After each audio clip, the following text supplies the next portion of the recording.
Welcome to Lovin The Loveboat, a fond and funny look back on the world's greatest cruise ship-based television show. I'm Istvan, singer, songwriter, and TV fanatic. And I'm Michelle, pop culture enthusiast. Join us as we relive episodes of one of the most watched TV series of all time. Occasionally deviating to pop culture charts unknown. So come aboard, we're expecting you for another edition of Lovin The Loveboat. Check 1 2, check 1 2 3. Michelle, are you there? I am here. Great, because we are knee deep. No, we just started. Episode 47, maybe, who knows? We're so confused when it comes to numbers. Michelle, this episode, what'd you think? Better than the last one, Yeah. but still not fantastic to me. Yeah, it's one of those in-betweenies. It's weird in a lot of ways. I think we do, I say it a lot. We need to just dive in because there is kind of a bit to cover on this one. I even have some special information. Oh, good. Because I don't have a ton, so that would be Oh helpful. my goodness, do I have something to offer for everyone out there. Welcome, you guys. We're glad to have you here. Let's just kick it off. Let me start with our 3 storylines. First, we have Ages of Man, written by Lon O'Kuhn. Secondly, we have Families, written by Howard Albrecht and Saul Weinstein. And finally, we have Bo and Sam, written by Ben Jolson and Art Bear. Stop laughing, and please tell me who we have on this episode, Michelle. First up, we have Mr. Paul Burke as Walter Barish, who's Julie's love interest, I believe. Oh, yeah. He was, I remember him now. He was from, which you've probably never seen, the movie Valley of the Dolls. No.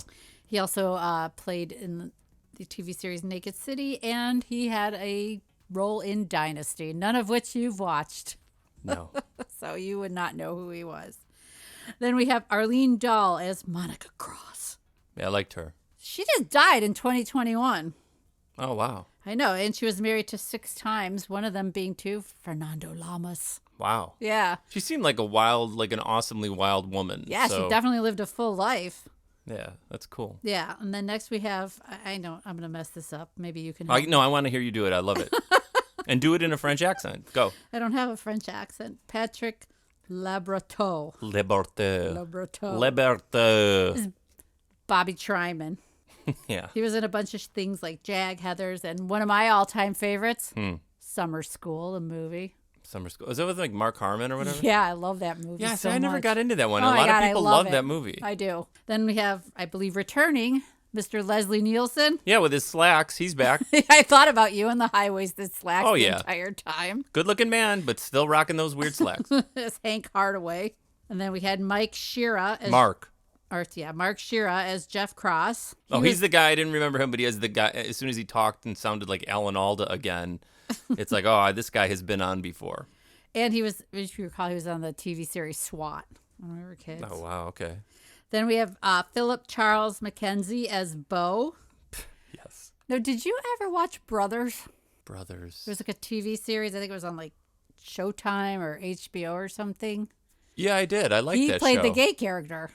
Oh, wow. This guy, he's like a combination of like if you're in a laboratory and you mix like you spill the Robin Williams DNA with the like Hudson Brothers DNA and then you come up with this guy. Definitely. Making the weird choice to be like sort of like New York tough guy. Like I'll get into these guys in a little bit. Weirdly, these guys too, like if you notice like again, we watched this on Paramount Plus, they had their names at the end of the show, like as like also starring, like at the very end, they give these people credit. That was weird. Yeah, it is weird. Because who's next? I have next as Michael Tucci. Yes. Now, I know you would know. From Grease. I mean, I've know seen he was Grease. in Grease. Yes, That's absolutely. his most famous role. And then he's pretty much, actually right now, currently, high school theater teacher. And then we have Ellen Bry. Sure. As Diana Hardaway. She was mostly on St. Elsewhere. And then making a weird kind of like bunch of appearances was James Dobson as the steward. Anderson? Yeah. Our new favorite character, Anderson. He's mine, at least. I love Anderson. I love when somebody you've never seen before on a Love Boat. Oh, Anderson. It just shows up like they've been there the whole time. I felt Anderson stole the show, really, in some ways, in some strange ways. He's definitely like a character that would be on, like Dynasty or something. I have no idea, but I enjoyed Anderson being on this episode. Mm-hmm. Michelle, I like when episodes start with a little sort of like exposition or whatever, where it's kind of through the actions of the crew, we are understanding basically what the entire premise is going to be. And that's exactly what happens on episode 47, because the crew is upset and nervous. Why? Because it's the captain's 5th anniversary as the captain of the Pacific Princess. Right. And they are nervous because they are awaiting his gift that they have ordered from 2 bumbling artisans of some kind. Immediately when they walked on the ship, my anxiety levels just went up tenfold. Yeah, absolutely stressful. Because what they have ordered is a replica of the ship made with 60,000 matchsticks. Hey, where's the gift? Shh, not so loud. You'll blow the captain's surprise. Gopher, he already knows we're gonna give him something. He's dropped enough hints about this being his 5th year as captain of the ship. I think he went a little too far, putting it on the Goodyear blimp. He doesn't know that we're getting him a perfect replica of his own ship made out of 16,842 matchsticks. Boy, I hope he doesn't already have one. Where is it? Shh. It's on the way. Keep going. No, straight ahead. Like they couldn't have put it in a box or something to bring it onto the ship. It had to be loose. Yeah, I don't know. Something, if it's that precious, you really want to have it protected. Yeah, and like some sort of flight case, something like that. You knew as soon as they came on like that what was going to happen. Yeah, I did not like that at all. No. And then, of course, in every step of the way, they're trying to hide this from the captain, and the captain is always right where you don't want him to be. But it's kind of funny because he is hinting about his party, and those are the times that I love the captain the most. Me too. Well, how's it going, shipmates? Fine, sir. Very good. Good. Another routine cruise coming up. Right. Nothing special about this one? Right. Right, just another cruise. It's funny, you do so many, you lose track. How many years has it been? 2, 3, 4, 5. Real. It's amazing how these things sneak up on you. Michelle, we have a classic. We have a favorite trope of the Love Boat. We have the classic bump in. Mm-hmm. And as you're boarding, although there are 600 people, what are the chances that you are going to bump into the person that you already know and that more than likely you are going to fall in love with? But that does happen with the son and the daughter. I'm sorry, excuse me. Jeff Cross. Diana? I haven't seen you. Oh, look at you. Oh, you turned out gorgeous. Oh, well, you didn't turn out too bad yourself. You always did have a way with words. Still writing? Are you kidding? You are looking at the newest writer of the Briscoe City Journal. You work for my father? Well, he was publisher last time I checked, yeah. Oh, boy, he doesn't tell me anything. Come on, let's go give him a piece of my mind. Well, what? You mean he's here? I see he doesn't tell you anything either. Uh-oh. What's wrong? I'm traveling with my mother. Oh, no. Hank Hardaway and Monica Cross on the same ship? Yeah. And the Titanic thought they had trouble. Found this one to be a little bit confusing because not only do the children have a history together, but their parents also have a history together as far as him running the newspaper and her mother being like a union organizer. Is that what you understood her to be? I don't know, because she seemed like just a very beautiful, almost like, what's the word? Like a socialite? Yeah, socialite. But maybe that's what it is. She took her time to, fight for workers' rights. Mm-hmm. And these two have also accidentally bumped into one another and are in mid-heated conversation. 3 days on the same ship with Hank Hardaway will knock the hell out of the term pleasure cruise. Monica, I'm here on a holiday. I don't want to talk about my newspaper, and I do not want to talk about your union. It's not my union. I'm just their lawyer. Well, it is my newspaper. Look, your workers want to organize. If you keep stalling, you'll end up with a walkout. I'm not That's our sure cue. walk out. What? Let's walk out. Any more delay will have serious consequences. Monica, I do not want to talk about it anymore. Sure, because you're in the wrong. In the wrong? No, I'm just in a hurry. Michelle, Yes. I have a word I'd like to share with you. Yes. The word is gerontophilia. What is that? What is that, you ask? Yeah, I do ask. Well, gerontophilia is the primary sexual attraction to the elderly. A person with such sexual preference is a gerontophile or a gerontosexual. And I do believe this episode, not that we didn't have plenty of evidence otherwise, that Julie is, in fact, a gerontophile. She definitely has some father issues. Because she immediately sees, what's his name? Paul Burke? Walter Barish. Walter Barish, a handsome older man, and she is like head over heels in love. I'm Walter Barish. Hi. Can you tell me where my cabin is? I'm in A350. It's up those stairs, hang right. Thank you. I thought maybe you might need someone to show you where your cabin is. Well, thank you, but I think I can manage. A dinner? I beg your pardon. You're traveling alone and you'll need a dinner companion. I can arrange that. Well, Oh, it's part of my job. Oh. Well, in that case, Shall we say 7? you'll be my dinner companion? Oh, I'd love to. I'd be delighted. Well, till 7 then. Completely the opposite of that is yet another kid traveling on a ship alone. This kid is more mature than you and I at our age now. Well, So- his dad was the director of the cruise line. Yeah, and he is a very possessed and, I don't know, like just kind of an advanced and mature 13-year-old. But they never explained why he was on the cruise by himself. I have no idea. But maybe is he a gerontophile too? Because he falls in love with Julie immediately. I'd be interested in seeing your digital computer, if you have the time. Yeah, you seem to know a lot about our ship. Yes, ships were my hobby when I was a kid. Oh, Miss McCoy. Oh, Captain, yes, sir. I'd like to have you meet Bobby Tryman. His father is the director of the line. Well, how do you do, Bobby? Since you're traveling alone, I've asked Miss McCoy to kind of keep an eye on you. Don't go to any trouble. No, it's no trouble at all. I'm looking forward to being with you. We're going to have a lot of fun together. Thank you, Miss McCoy. It's Julie. You certainly know how to put a passenger to ease.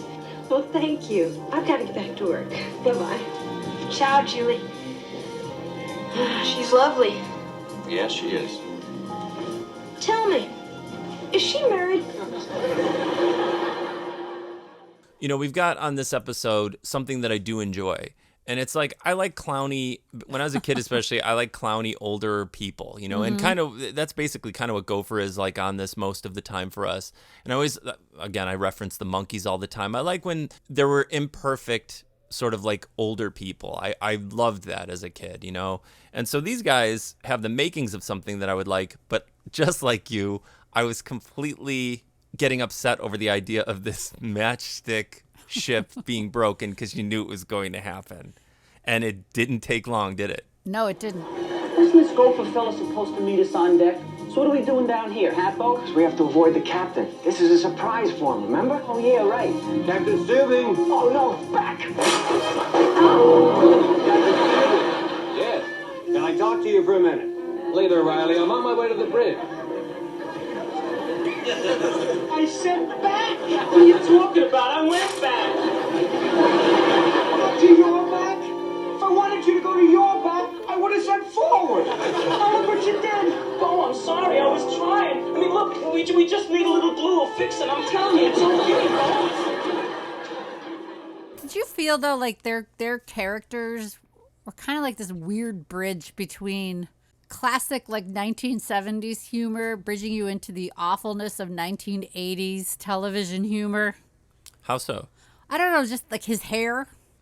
Yeah. Puffy hair. Yeah. The way they were acting, his whole character just, it kind of just made me like kind of sad that like the 70s humor was kind of disappearing and this weird like 80s comedy was taking over. Maybe I'm reading too much into it. Yeah, I don't know that I was going that But deep on that's the that. vibe I got from them. in their whole storyline and the way they were acting. It's probably true. I wasn't paying attention so much to that. I was just like dreading how they were going to do that. Well, that too. I think that was what really triggered it all. Michelle, I found these two, like the kids, I don't know how else to describe them, the children of the two bickering people. Mm-hmm. They were both kind of duds in my opinion. Pretty much. But I thought what they did with this whole scenario, this four-way scenario, was somewhat interesting and fun, sitcom-y, because the kids are identifying more with the parent of the other person. Right. And they're seeing their side, and they're kind of like empathetic to that parent. And they are trying to then, explain that, show the merit of the other person to their parent. And I found that kind of like interesting. It was very interesting. And because they're given like pep talks in the cabin to try and make the cruise not be terrible. And try to get the parents to get along. Come in. Are you unpacking or just trying to crack the starch in your shirts? That Monica Cross has done this on purpose. She's followed me here to catch me with my defenses down. Come on, Daddy. She's just here to relax. Listen, given the chance, that woman would try to organize the Vatican. Monica cares about people. She believes in the Union and what it stands for. Whose side are you on, anyway? Monica's.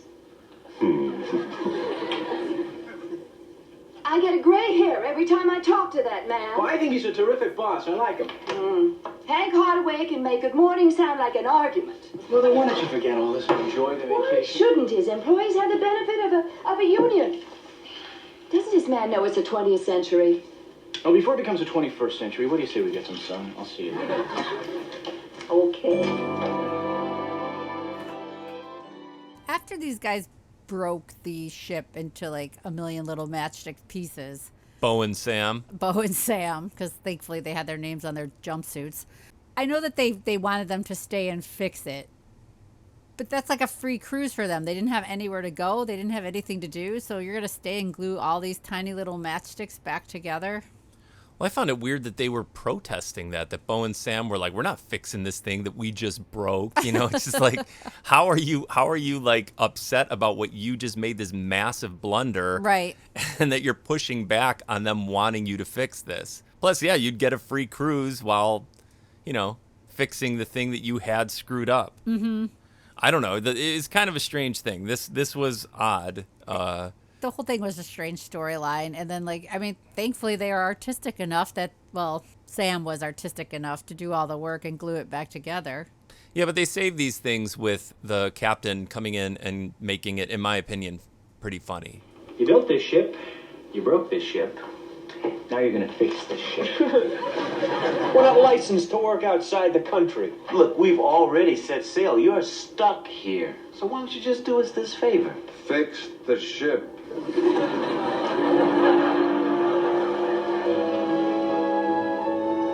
Well... Over? Shh.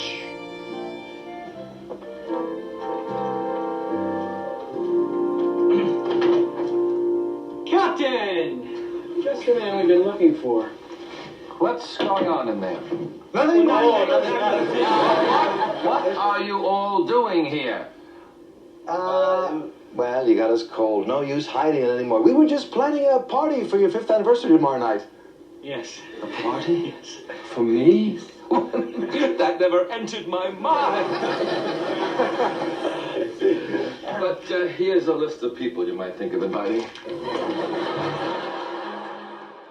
That's where Captain shines. Oh my God, it's my favorite stuff. He's so good in those moments. He really is.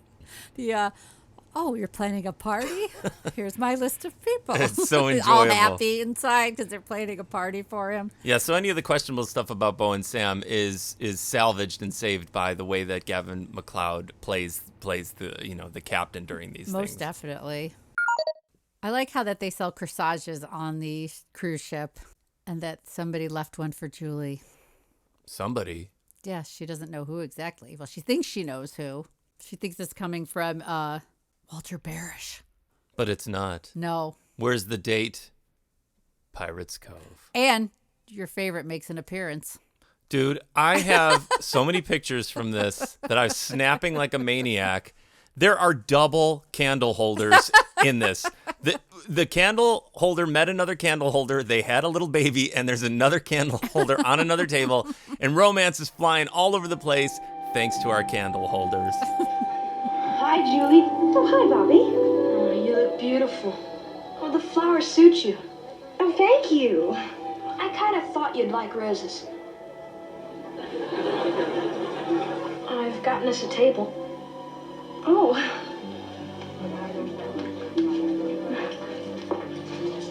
Thank you.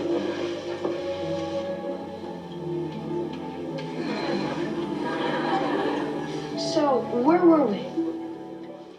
And I was like front and center when Julie was sitting with the little boy. Oh my God, it's amazing. The whole thing is so great. Yeah, because he centered the crusade. He's like a very mature kid. He really She is. thought that it was Walter, that, they meet at the Pirates Cove all dressed up very nicely.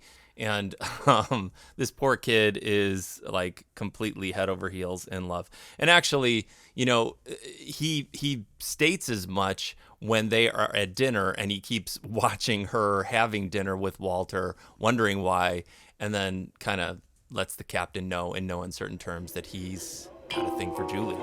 You're not only the most beautiful woman aboard, but you're definitely the most charming. I haven't said 3 intelligent words all evening.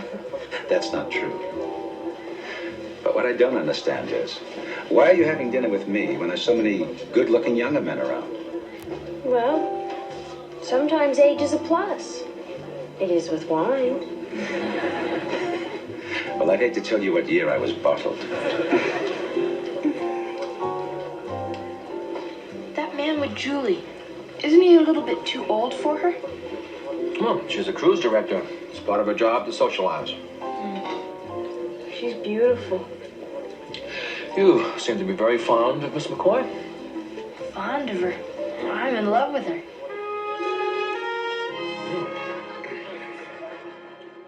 Wasn't it odd that the captain and Bobby were at this little table and not the captain's table?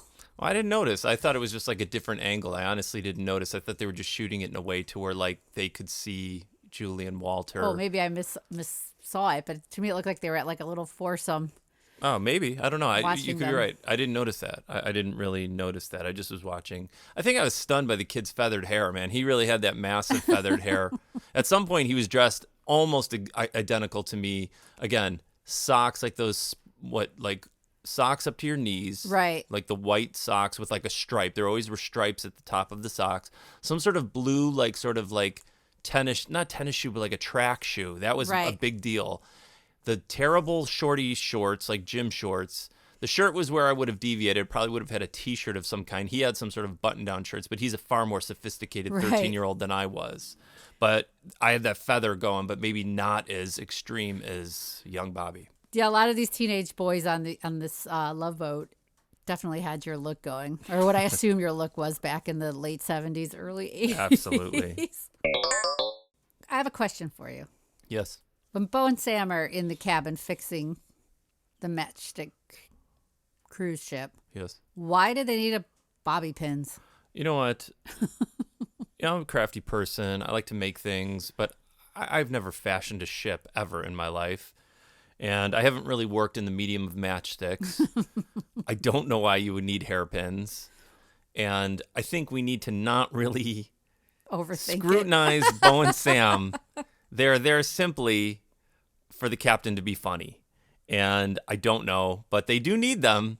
And Bo, when you hear the disco sounds coming from, topside, especially my favorite, the disco instrumental version of Copacabana that they keep playing over and over again. Have you noticed that at all? Yes, that was the first song when they walked in. I love the song Copacabana, ladies and gentlemen. I love Barry Manilow. I can understand why they'd want to get up there. So then they do some weird, again, because these guys are kind of like pseudo, almost like criminals in a way. That's the way that they kind of come across, which is also confusing because they're artisans, because they are creating this thing. Correct. But it also seems like they're like con artists. So that was kind of confusing why they made that choice. Like, especially the one dude to come across like a shifty shyster kind of a guy. But he wants to get up there and boogie. And they figure out a way to go about that to get those much sought after hairpins. Hey, Sam. Yeah. Listen. You hear anything? Yeah, you hum. No, not me. It's music. People having a good time. Oh, I want to dance. In a second, just let me finish this piece. No, not with you. I want to go up on deck and have some fun. But no, we're stuck down here playing with matches.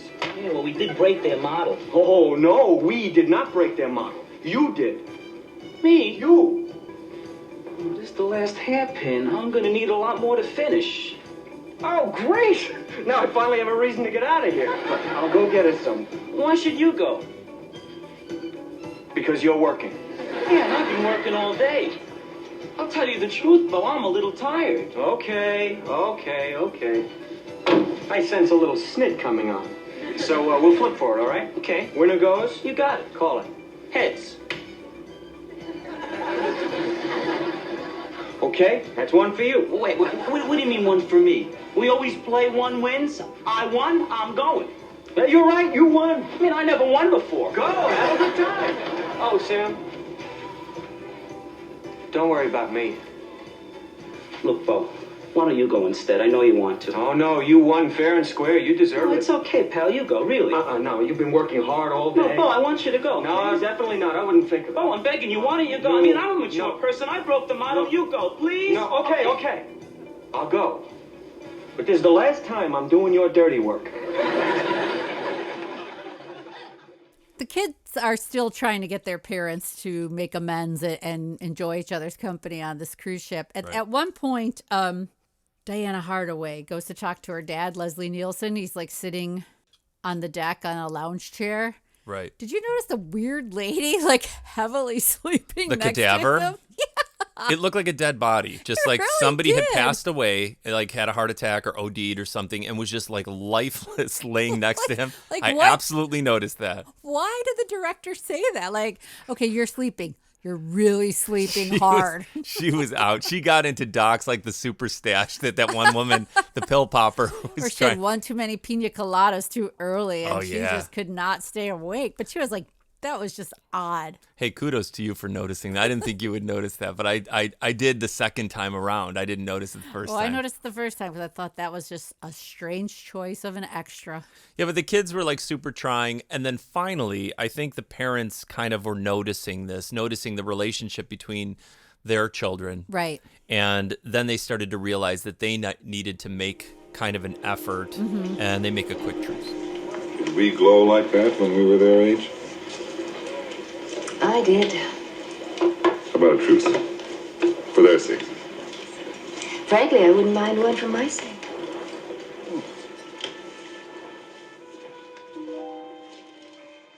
Then, of course, everything takes a turn and it flips, and the children start fighting. See, but I liked it because the two duds playing your favorite shuffleboard together. Oh, I love shuffleboard. All my favorites were there. Shuffleboard, backgammon. Ugh. They were all being played on the ship. Dead body tonight.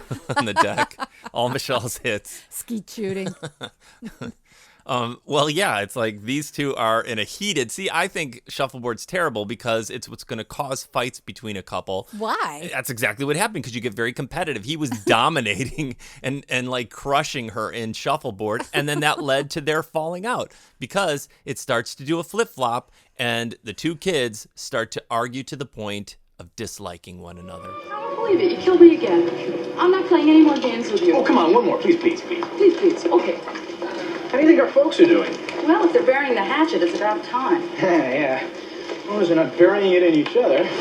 My dad knows darn well a union's inevitable. Why doesn't he just make it easy on himself and tell your mother to go ahead? Well, it wouldn't be inevitable if my mother wasn't trying to put another notch in her gun. Oh, come on. My dad's just being stubborn. He's completely out of date. Listen, it's guys like your father who made this country what it is today. Men who built things with their hands. He's just trying to protect what's his. And what about his employees? Who's going to protect them? Look, I'm one of his employees. He already pays us over union scale. Well, fine, but what about job security, health insurance, cost of living increases? What are you, the voice of the people? You're beginning to sound like my mother. Well, your mother happens to be concerned with other human beings. How she happened to raise a son who's somewhere to the right of Genghis Khan is beyond me. Well, what about your father? He ended up with somebody blind, deaf, and pretty dumb. It must be this ocean air. I actually thought I was attracted to you. Well, don't take it so hard. I thought I was in love. Love? Yeah, well, we all make mistakes. Yeah, and mine was a dilly. Just when the parents were starting to get along. I know. Terrible timing. Leave it to shuffleboard to ruin the whole thing. Yeah, I told you. I don't like it. No, I don't. I never played it. I would like to challenge you to a game of shuffleboard. Oh, you would crush. I don't know how to play. I don't even know if it exists anymore. Oh, I'm sure it does. It's all, what is it called? What's it called? No, pickleball's a whole different thing. Pickleball's like weak tennis. It's like ping pong. I would like pickleball. I don't like tennis, but it's like a easier form of tennis. Yeah, it's like ping pong combined. Yeah, kind of like you're standing on the table playing ping pong or something. I'd go straight to the skeet shooting and just start shooting all the things on the shuffleboard court. I might take a detour and go parachuting. Oh, that would be so fun. So the captain is a good man. We know that he's a good man. Mm-hmm. And although he is preoccupied and excited about his 5-year anniversary and dropping hints like crazy of the gift that he actually really wants. Correct. He still finds the time to empathize with a young 13-year-old boy because he thinks back to when he had his heart broken by Miss Bream, his 7th grade teacher that he's still hurting from, actually. Yes, he's probably in his 40s now, and he's still a very sensitive man. Broken over her. Yeah, he's an incredibly sensitive man. So he makes his way to Julie to ask her to let this poor kid down easily. About Bobby Tryman. Oh, he's a wonderful kid, isn't he? I just love him. So unfortunately, he feels the same way about you. He's really got a crush. Oh, isn't that cute? It's not cute to him. It's important. Well, he'll get over it, sir. Oh, sure. Like I got over Miss Bream in the 7th grade. It took months. Believe me, I suffered. Have a talk with him, will you, Julie? And don't do what Miss Bream did. Don't say dismissed. Okay, sir. I thought the kid handled it really well, though. The kid's a good actor for a child actor at the time, but like he handled it pretty maturely, even though he was heartbroken. Really... Well, because the thing is, and I think we were not saying it, is like he really was playing this as if like he was a mature 13-year-old. He was not like an average kid, and he was really taking this seriously as if like this relationship could work. You right. know? Then when she tells him, that she just wants to be friends. I mean, it Pen felt pals. Yeah, it felt pretty real. It did. Bobby, you do understand, don't you? I mean, it's just that you have so much ahead of you. High school, college, your first love. I'm not putting this very well, am I? Well, it's just that I've already experienced those things, and you've got them all to look forward to. I'd give it all up for you. And we could go away together. I don't think so. But I would like to be your friend, Bobby. We can write to each other. Great. I thought I found the girl of my dreams, and I end up with a pen pal. You know something, Bobby? You're terrific. If you'll excuse me, I think I need some time alone.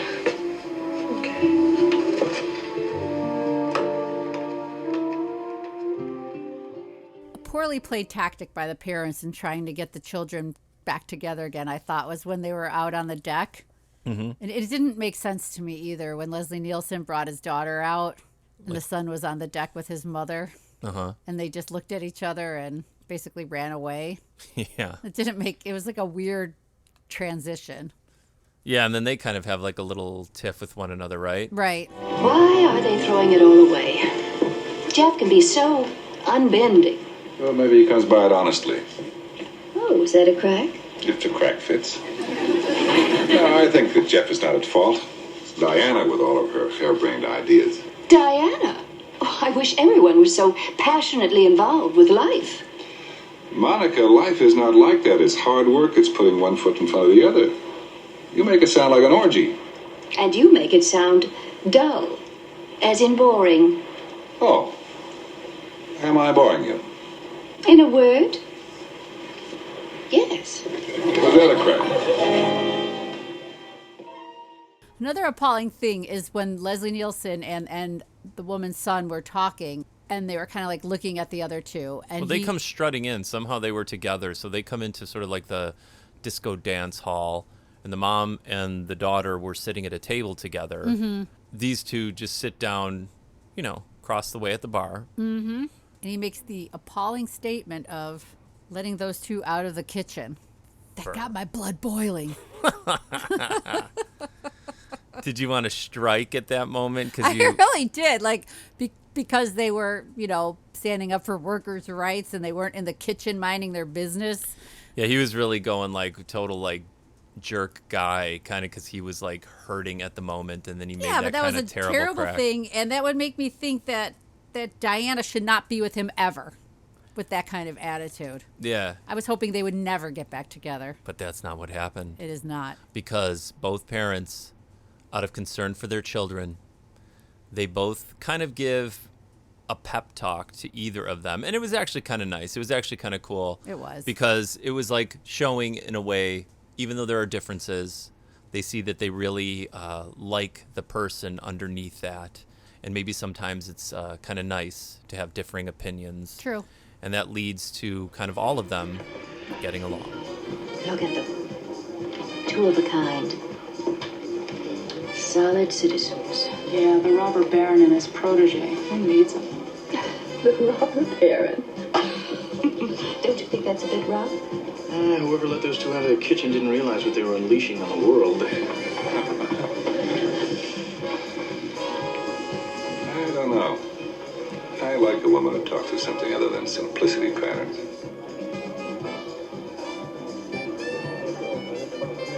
You know, your father's not really so bad. In fact, I've considered him something of a challenge. But I thought you hated each other. Oh, we disagree about practically everything, but underneath it all, we sort of like each other. Always have. In fact, Hank reminds me of my late husband. Now, if you wanted to hear fighting... Yeah, she puts up a good fight. Make a fine politician. Not, of course, that I'd never vote for her. Now, wait a minute. You know, Jeff, I could talk about your mother all night, but I think I'm going to ask her for a dance. Bobby isn't the only one tonight getting his heart broken. No. Later, we find that Julie gets hers broken as well. Yeah, it's a twist of fate, Julie. Well, they have this long talk, her and Walter, and first off, she says she's 25. Right. But didn't she just have her 10-year reunion? Maybe she graduated early. She's really Maybe smart. Maybe she'd make her like 27 or 28. Okay. Oh my gosh, you are bonkers. But whatever, I digress. He has God. children her age. Yeah. So that's why he's kind of getting a little creeped out maybe. And I really liked his character because it was like freaked you out. You know what I mean? He was admitting all of that. Mm-hmm. And although unless they hooked up, then it's just like, then it is kind of lame. But I don't know that they did. I don't think they did. I think they just danced and kissed. Yeah. I don't think it was anything more than that. No, and then that made him kind of a nice guy, a good guy, a solid guy. Hey, another reason why you're attracted, because he's not out just to attack you. Right. And he sees what's going on, and he knows he's mature enough to take a step back from the relationship. But it was kind of like she got flip-flopped, because she was like all happy thinking everything's great for her, and then she lets this kid down, and then wham, she walks right into the same thing. I really feel like a rat about Bobby. I mean, I broke his heart. Julie, letting somebody down is never easy. But sometimes it has to be done. But he's only 13 years old. How old are you?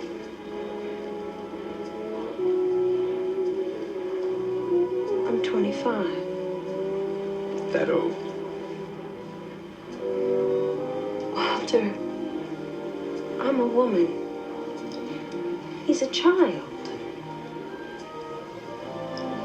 Julie, I have a daughter, 28 years old. Walter. A son, 26, and another one, 24. By the time I was your age, I was already married 3 years. Please don't. I'm sorry, Julie. This is not easy. Believe me. You don't have to tell me. script.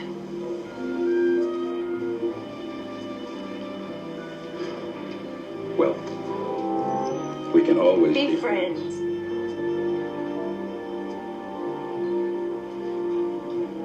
Please. Please. I'm sorry. But then after that, it was kind of sweet. See, this was the thing, because then the Bobby, what was his name? Bobby. No, but Bobby what? Like his weird last name, Tryman, like trying to be a man. Oh, you're right. He was sitting there sad, like by the pool all by himself. And that's where it was really good, because he really was like, he really felt hurt. This was not just like some sort of like whim for him or something. And he was really feeling that, but he was sitting there kind of taking the full weight of that disappointment. And I thought that that was really good. And then he goes up to her, not angry, and asks if they could have a dance. And I thought that that was actually really very sweet. I thought so too. I thought they put, you know, they closed that really nice. Yeah, I agree. Wait, Michelle, like when they went to go get the hairpins, I'm hoping to make a video clip of it. The woman who was dancing like a maniac on the floor. Dancing to my favorite song, wasn't it? The one that they always play? Which one? Oh, yeah. The generic disco song.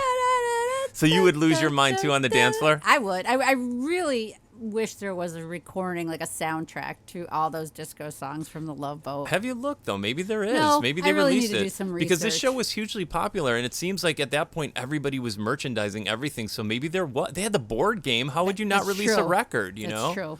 And disco was at the height of popularity, and they were all over all that. So maybe they did. You know, we should look and see. I can't believe we haven't. You know, after all that, those guys go back in, and the crew is completely bummed out that the ship has been broken and they've given up hope. But these guys decide that they are going to, like, you know, burn the midnight oil and fix this ship after all. It's no use. Let's go. The party's about to start. No, fellas, please, keep trying. The captain doesn't open his presents until 10:30. In half an hour? Impossible. Please. Gopher, forget it. They would if they could, huh? You're right. Thanks anyway, guys. What about a gift for the captain? Well, after the party, we'll just have to tell him what happened. Thank you. We appreciate it. Don't worry about it. It's okay. All of this, I mean, it's all for nothing. They're trying. I feel terrible, Bo. I wish there was something we could do. Yeah, I know. I mean, they're such nice people, real friends. They went to a lot of trouble for their captain. Yeah. Sam, set your alarm for 10:30 and let's get to work. What? Just go ahead and set it. What can we do in half an hour? Build half a ship. Magic.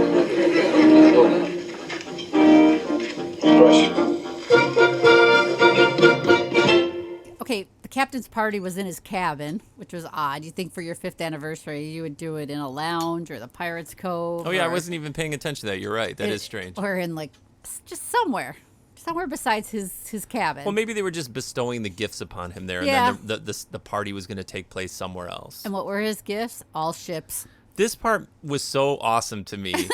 I loved this whole part. First, Anderson. Anderson is good there. old Anderson's back. Oh, Anderson. As part of the stewards, like the steward group on the ship, and they give him some sort of, like, you know, fancy decorative, you know, like model of a ship, and he praises them for their originality. And it turns out that everyone has given him a model ship. From the kitchen staff, Captain, a ship-shaped chocolate chip cake.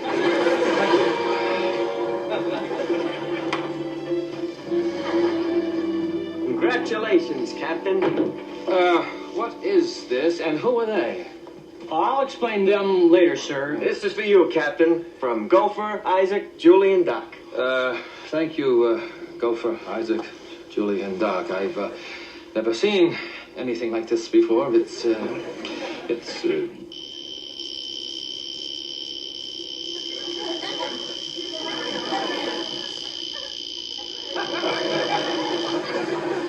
Is that what I think it is? You people, you did it, didn't you? Well, now, how do you get this thing?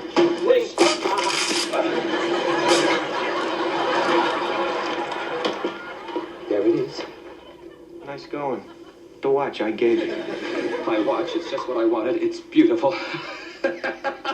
Oh, and this gift box is very clever. Michelle, when the captain smashes the matchstick ship, I laughed out loud. So did I. Like crazy, because he was so violent and excited about it. Because he heard the watch alarm my going God. off inside the thing. And his whole, like, excitement when he realized that, like, I mean, obviously that wasn't their intentions, but what he thought it was made me laugh too. It was hysterical. And then he's like in this box, and then he whips the box. He whips the ship back at Bo and Sam.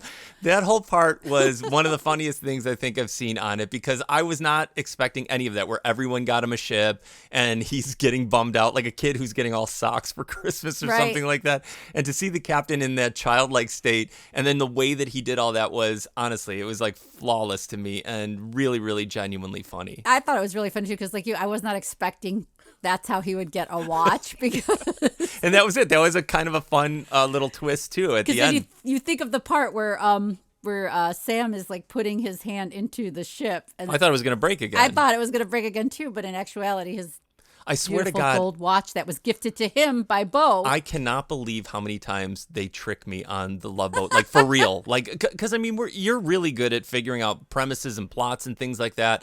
And I can see things coming from a mile away. And a lot of the times, the misdirects on the show completely fool me. It really is. And good. I can't even believe that it has happened. But this one was done really well, because it was unexpected, and then I think hilariously funny. Gavin McLeod, man. He was so great on this one. I loved him. He really was. But sadly, cruise is over. Yes, it is. And it's like the first people that we see departing, planning their wedding, is the young couple. And shortly thereafter, the parents. We're having it in a church. Just looking outdoors. We're kind of got a minister, you know. We're really. Judge? How about gals and tuxedos? Come as you are. Monica's been a wonderful cruise. Oh, it certainly has, Hank. I've enjoyed every minute. I see you on Monday. Mm-hmm. Of course, the negotiating table. I was thinking Monday night.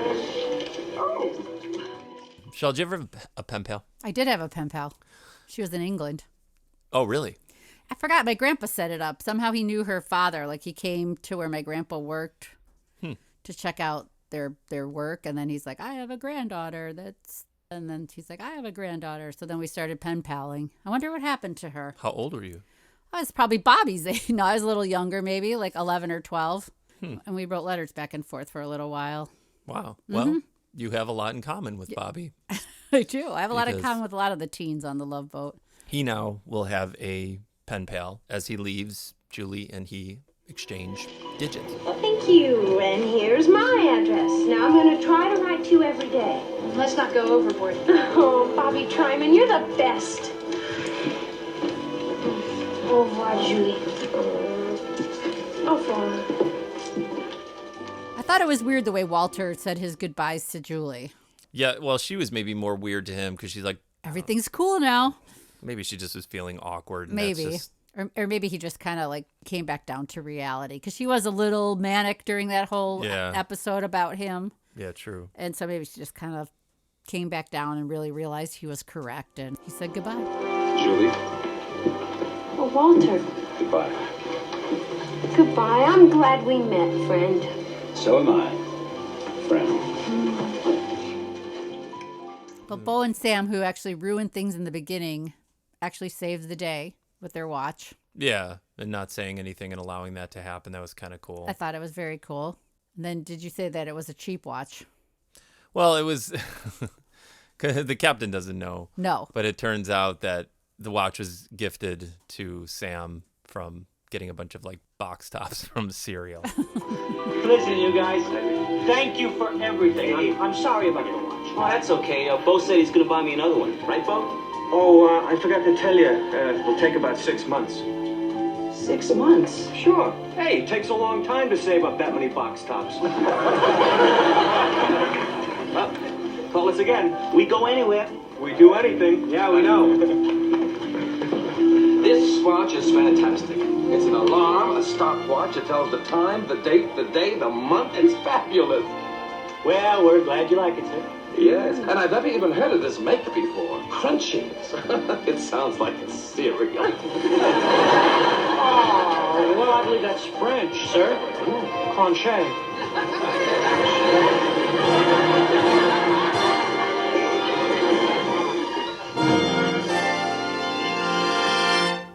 Another cruise has come to an end. Let's do matchsticks. 10 being the best, 1 being the worst. How many matchsticks do you give this episode, Michelle? Probably a 7.5. Yeah, pretty solid. I may even go as far as 8 because of the captain. That's true. The captain would push it up to an 8. Because he just made me really, really laugh. But you're correct. Maybe as far as like the actual all in all. I think you're right. I think I'm going to change my tune to an 8 because also Bobby was a very good actor. True. In all this. He was really good. Yeah, no, it was pretty solid episode. I enjoyed it. Hope you guys enjoyed this episode. Mm-hmm. I do believe, I'm not 100% certain, but the one, in a way, there's one of 2 that we're waiting for. Yes, it's that true. is coming up. Charo is returning to the ship, ladies and gentlemen. And I'm not sure if that's next or the Holy Grail that I've been waiting for, and I hope it doesn't let me down, where Sonny Bono comes on as like basically Alice Cooper meets Kiss rock star. I'm so glad this is happening in season 2. I can't wait to see it because I have not seen this. I mean, we didn't get this far when we were first starting to watch, so I don't even know what's about to happen. I remember vaguely like rip and destroy or smash it up. No, smash it up, I think is his song. Yeah. Smash it up, crash it up, like some weird song, some weird pseudo rock song.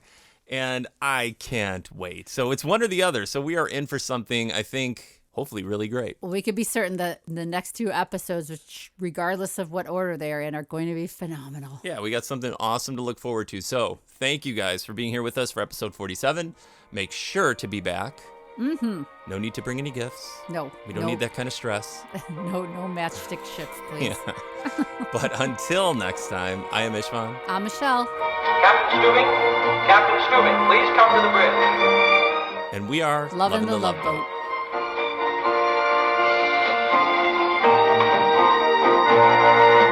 Oh, Anderson,